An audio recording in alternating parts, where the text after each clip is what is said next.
Hey, this is Davin with Hagerty and our Redline rebuild updates, and we're putting a dead stamp on 2020. We finished off our straight 8 Buick. If you haven't seen that video, go check it out.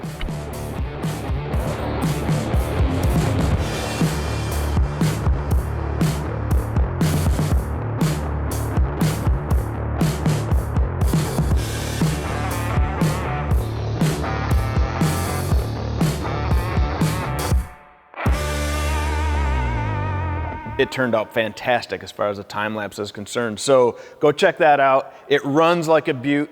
It is going to be into a 1951 Buick convertible, and that will be to come here in 2021.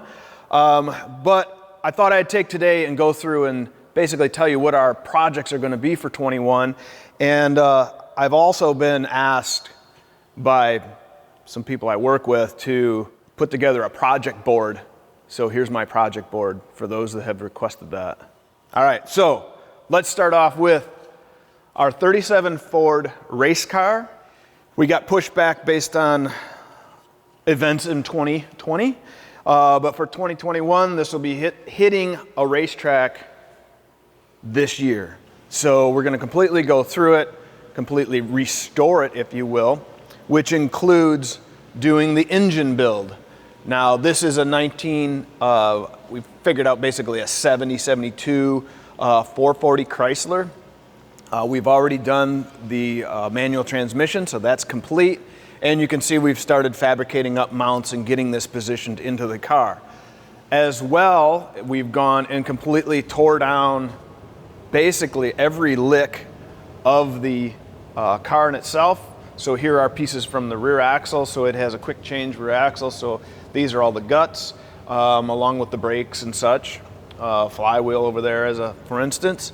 And then over here on the far end of the project area, we have all the front end components laid out here, along with the shifter that was in it and the shocks that are dead. And we've already went through and had West Michigan Cerakote put their Glacier Silver on all the aluminum components for the rear axle, and actually the front brakes as well. And that's it'll keep them real nice and clean, and it looks fantastic. And let's see what else we have. Of course, we got the wheels for it. Over on the other side of the shop, we have some fresh Hoosiers to put on it because it's going on a dirt track.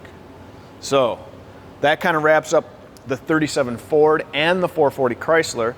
The 440 Chrysler will be one of our Redline rebuild engines, and then of course the project car in itself.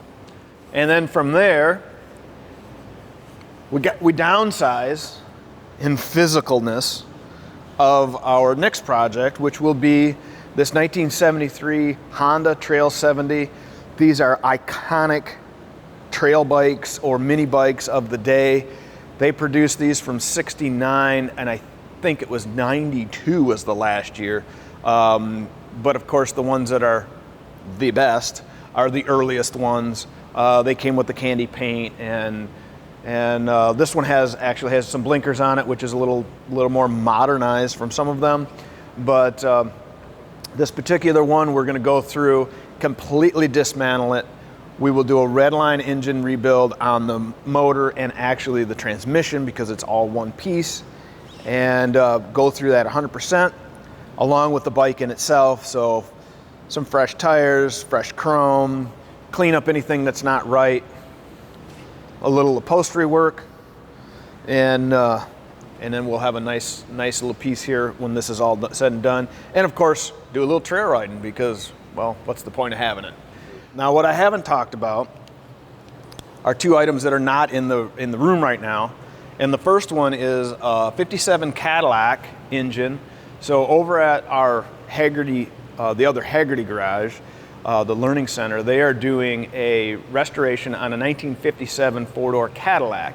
That Cadillac has some history relative to Traverse City area. It's originally a Traverse City car, and that's been over at our shop for quite some time, and it's well deserving of a freshen up. So those guys are going through that side of things. They're going to do all the paint, the body, And of course, all the mechanical work with the exception of the engine that will come over here, and we'll do a Redline rebuild on that. So first and foremost is obviously tear down and Redline. Now, given the function of this car when it's completed will be an original restoration. So we will keep as tight to an original engine rebuild as possible, given what's available and so on and so forth. So we're not going to be doing anything customized as far as like exhaust manifolds or intake manifold, all that type of stuff. It'll be straight up, here is the stock build on this. And who knows, maybe we can even wedge in compares, let's say, I think it makes sense maybe to do a comparison of dyno runs of what that original motor was rated at to where we're at from a freshen standpoint. Might be interesting, we'll see. And this is a, for those that are asking, it's a 365. All right, and then to wrap out our Redlines for the year, we are in the desire to own a 61 to 71 Austin Mini Cooper S. So we'd like to purchase one of those in the first quarter here and then get it rolled into our shop and do that as a Redline rebuild on the engine and potentially the transmission, depending on what it needs. So that's a big wrap as far as a Redline is concerned. Now, in addition to Redline, we're doing all the DIY series stuff. So you may even see what we have behind us is our famed jukeboxes, and we've been doing some work on them. We might do some highlights there. And if nothing else, you will see these in a video at some point, playing the tunes. After that, we have our T5 swap into our 46 Ford pickup truck, which only has been stalled based on finishing up the Buick engine. And then we still have our 72 Beetle that's a little bit of a Frankenstein if you're a Beetle aficionado. So we're looking at doing something to that that's not stock. So that could be fun. All right, so that puts a wrap on 2020 with our Buick engines done. In the spring of 21, you will see this, and we'll go for a ride in the 51 Buick convertible. And as you see, we have plenty of projects laid out for 21. So, key word, get in the shop, get your work done, because it's going to be a good ride in 21. See you.